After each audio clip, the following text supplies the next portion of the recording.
پہلا نقطہ یہ ہے کہ ہمیں اچھی طرح یہ بات سمجھ لینی چاہیے کہ ایک دفعہ جو ہم پیدا ہو گئے نا، اب ہمیں ان ساری مشکلات سے گزرنا ہے. آزمائشیں مسلسل آئیں گی، کبھی خوف کے ذریعے، کبھی بھوک کی، کبھی مال جان کی کمی، کبھی پھلوں کی کمی. لیکن کیا ہے؟ وَبَشِّرِ الصَّابِرِينَ، صبر کرنے والوں کو بشارت دے دو. اب آپ دیکھیے، جب خوف آتا ہے تو ہمیں کس کس چیز کا خوف ہوتا ہے کہ میرے ساتھ پتہ نہیں کل کیا ہوگا. کچھ لوگ تو اتنا ڈرتے ہیں کہ پتہ نہیں کل کیا ہوگا، صبح کیسی ہوگی، اگلے مہینے کیا ہوگا، کہیں جاب نہ چلی جائے، بچوں کو کچھ نہ ہو جائے، پتہ نہیں میں زندہ رہ سکوں گا کہ نہیں، کہ اپنے بچوں کی خوشیاں دیکھ سکوں، مستقبل میں میرے ساتھ میرا کاروبار کا کیا ہوگا، دنیا کی اکانومی کا کیا بنے گا، مہنگائیوں کا کیا ہوگا. 10 سے 15 منٹ کی خبریں سننے کے بعد، اخبار پڑھنے کے بعد عموماً لوگوں کا موڈ آف ہو جاتا ہے، دل خراب ہو جاتا ہے. آپ دیکھیے کہ پہلے لوگ اتنے پریشان کیوں نہیں ہوتے تھے، کیونکہ ان کی پریشانیاں بس گھر کی یا اپنے محلے یا گاؤں کی ہوتی تھی. اب کیا ہے؟ پوری دنیا کے مسئلے مسائل، آپ CNN کھول لیں، آپ BBC کھول لیں، کوئی کھولے، ایک دفعہ نہیں، دورا کے آپ کو پکا سبق کرا دیتے ہیں. فلاں جگہ کینیڈا میں کار ایکسیڈنٹ میں بندہ مر گیا، اور آپ کو لگ جاتا ہے خوف کہ پتہ نہیں اب میں نکلوں گی تو کیا ہوگا، وہاں پولیس شوٹنگ ہو گئی ہے، وہاں بچوں نے اسکول میں یہ ہنگامہ کر دیا ہے. اب آپ خوف ہے، جب میرے بچے اسکول جاتے ہیں پتہ نہیں ان کا کیا ہوگا. سب کچھ اللہ کے سپرد کر دے. افوض امری الی اللہ، میں اپنا سارا معاملہ اللہ کے سپرد کرتا ہوں. واللہ خیر حافظا وہو ارحم الراحمین، اللہ کی حفاظت میں. یوسف علیہ السلام کے ساتھ کون تھا؟ موسیٰ علیہ السلام کے ساتھ فرعون کے دربار میں کون تھا؟ موسیٰ علیہ السلام کے ساتھ مدین میں کون تھا؟ اکیلے گئے تھے، کس نے کھانا دیا، کس نے بیوی دی، کس نے گھر دیا، کس نے جاب دی، سب کچھ مل گیا. سب کچھ اللہ کرنے والا ہے. آج تک کبھی اس نے بھوکا رکھا ہم کو؟ نہیں، تو کل بھی انشاءاللہ دے گا وہ. پھر اسی طرح آپ دیکھیے کہ بعض لوگوں کو سٹاکس کے بارے میں ہر وقت جاننے کا بہت شوق ہوتا ہے. یہ سٹاکس اوپر جا رہے ہیں نیچے، اس کے ساتھ ان کا بلڈ پریشر اوپر نیچے جا رہا ہوتا ہے. اپنے آپ کو خواہ مخواہ کی مصیبت میں ڈالے ہوئے ہوتے ہیں، نہ لینا نہ دینا، نہ کچھ انویسٹ کرنا، نہ کچھ اس کا نتیجہ نکلنا.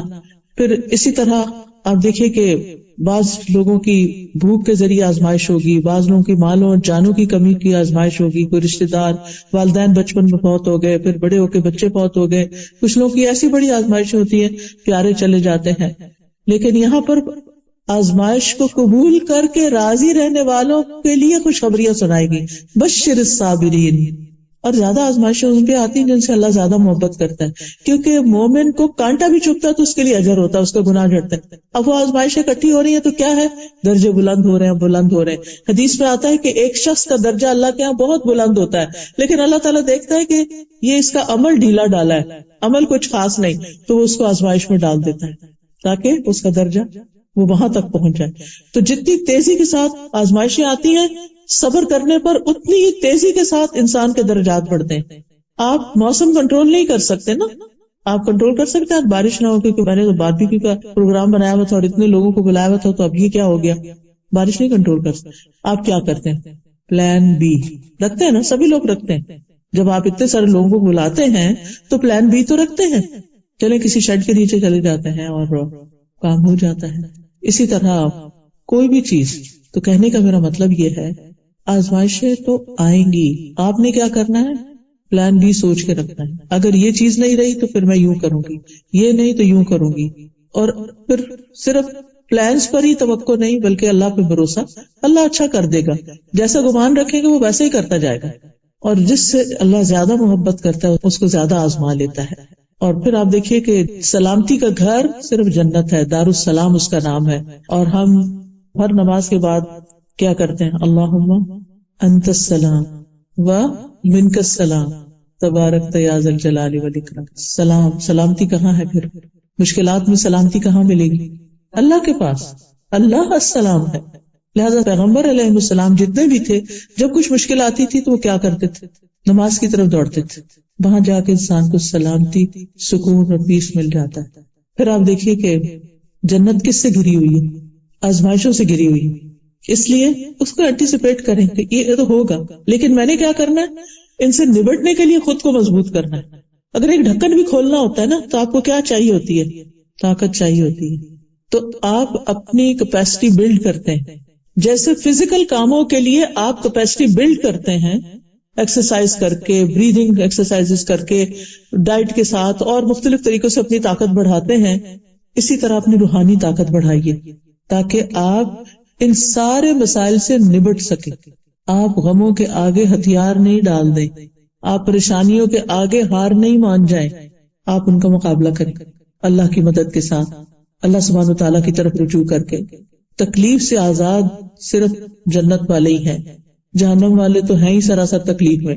وہاں نہ کوئی بیماری ہوگی، وہاں موت نہیں ہوگی، بڑھاپا نہیں ہوگا، موٹاپا نہیں ہوگا، کوئی معاشی مسائل نہیں ہوں گے. بھوک کی وجہ سے نہیں کھائیں گے، انجوائے کرنے کے لیے کھائیں گے، صرف انجوائمنٹ کی چیزیں ہوں گی. جیسا آپ کا ٹیسٹ ویسے کھانا مل جائے گا آپ کو، اور کوئی رکاوٹ بھی نہیں. دنیا میں تو یہ ہوتا ہے نا کہ جب اچھا کھانا ہوتا ہے تو انسان کہتا ہے تھوڑا اور کھا لوں، لیکن غلطی کر کے کھا لے تو پھر مصیبت میں پڑ جاتا ہے، نہ کھائے تو حسرت میں رہتا ہے، تھوڑا اور مزہ کر لیتا. تو جنت جو ہے وہ انجوائے کرنے کی جگہ ہے. لہٰذا اس دنیا میں مشکل آئی، صبر کیا، تو صبر کا بدلہ کیا ہے؟ جنت ہے. وبشر الصابرین الذین اذا اصابتهم مصیبۃ قالوا انا للہ وانا الیہ راجعون. یہ چیز چلی گئی، ہم بھی اللہ کی طرف جانے والے ہیں، یہاں تھوڑی رہنا ہے. چلی گئی تو چلی گئی، کوئی بات نہیں. کوئی چھوڑ جاتا ہے، کوئی بے وفائی کر جاتا ہے، کوئی دھوکہ دے جاتا ہے، کچھ ٹوٹ جاتا ہے، کوئی جاب چلی جاتی، کچھ بھی. انا للہ وانا الیہ راجعون. یہ چیز چلی گئی، ہم نے بھی جانا ہے، تھوڑی دن ہے باقی، یہ بھی گزر جائیں گے. اب تک کی گزر گئی اور بھی گزر جائے گی. فکر کی ضرورت نہیں، پریشان نہیں ہونے کی ضرورت. اللہ نے اتنا کچھ اور بھی تو دے رکھا ہے، یہاں سے نہیں تو یہاں سے کام چلا لوں گی، اللہ دے گا.